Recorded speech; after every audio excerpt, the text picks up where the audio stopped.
بعد ما كانت مصر أكتر دول العالم إصابة بفيروس سي، إزاي نجحنا في القضاء عليه؟ وإزاي اتحولت مصر من الدول الأكثر انتشارا لفيروس سي حتى وصلت مصر إن هي بقت نموذج في القضاء على الفيروس؟ وعلى الجانب العالمي هنلاقي إن في صحف ومجلات أمريكية أشادت بتجربة مصر في القضاء على فيروس سي، ووضحت إزاي تفوقت الدولة المصرية على واشنطن في القضاء على الفيروس. وده لما قدمت أكبر مجلة عالمية تقرير بترصد فيه مقارنة لانتشار المرض بين أمريكا ومصر، وبيضم إشادة خاصة بمبادرة 100 مليون صحة، وأعلنت تسخير 11 مليار دولار لتكرار التجربة في أمريكا. وذكرت مجلة عالمية تانية إن قبل 6 سنين كان لمصر والولايات المتحدة نفس العدد تقريبا في الإصابات بفيروس سي، ولو جينا للنهاردة فالوضع اختلف تماما، عشان تم اعتماد مصر من قبل منظمة الصحة العالمية عشان تكون خالية فعليا من المرض. ومع ذلك لسه الولايات المتحدة بتتحمل نفس العبء على الرغم من امتلاكها للموارد اللازمة للقضاء على فيروس سي. وبحسب تقرير مجلة عالمية تانية إن الحواجز اللي بتقابلها الولايات المتحدة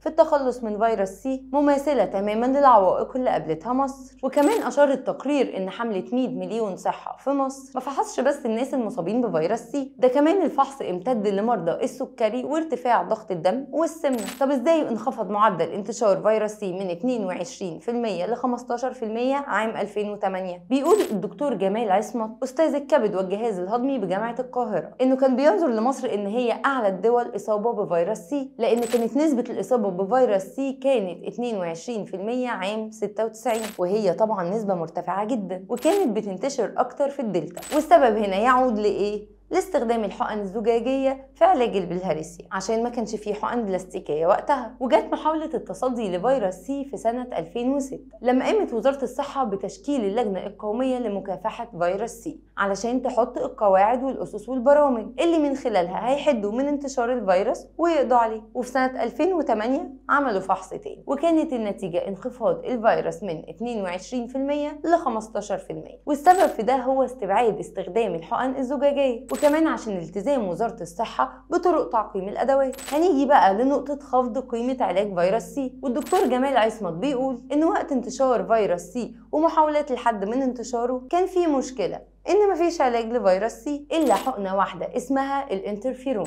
واللي كانت نسبة نجاحها ما تزيدش عن 50%، بس كان ليها أعراض جانبية عالية جدا وما كانتش مناسبة لكل فئات المرضى، ونتائجها كانت غير مشجعة. ولكن في 2014 ظهر تطور عالمي في علاج فيروس سي عن طريق حبوب بيتم تناولها عن طريق الفم، اللي بتصل نسبة الشفاء فيها لأكتر من 90% وملهاش أي أعراض جانبية، وكانت بتناسب معظم المرضى. لكن كانت المشكلة الكبيرة فيها إنها كانت تكاليفها غالية جدا، عشان كان بيصل كورس العلاج لشخص واحد لمليون جنيه، وده كان بيمثل عائق كبير جدا في مصر وفي كل مكان في العالم. وبيقول كمان دكتور جمال عصمت إن في 2015 تم التواصل مع الشركات العالمية المنتجة لدواء فيروس سي للحصول على الدواء بسعر مخفض وصل ل1% من ثمنه الأصلي. يعني المريض بدل ما يدفع مليون جنيه بقى بيدفع 10,000 جنيه. وهنيجي بقى للمبادرة الرئاسية في القضاء على فيروس سي. بيقول كمان دكتور جمال عصمت إن في حملة القضاء على فيروس سي كان الدافع ليهم الإرادة السياسية في الوقت ده، كانت مهتمة جدا بمشكلة فيروس سي لأنهم ما كانوش قادرين على فعل ده قبل كده إلا من خلال الدعم الرئاسي المباشر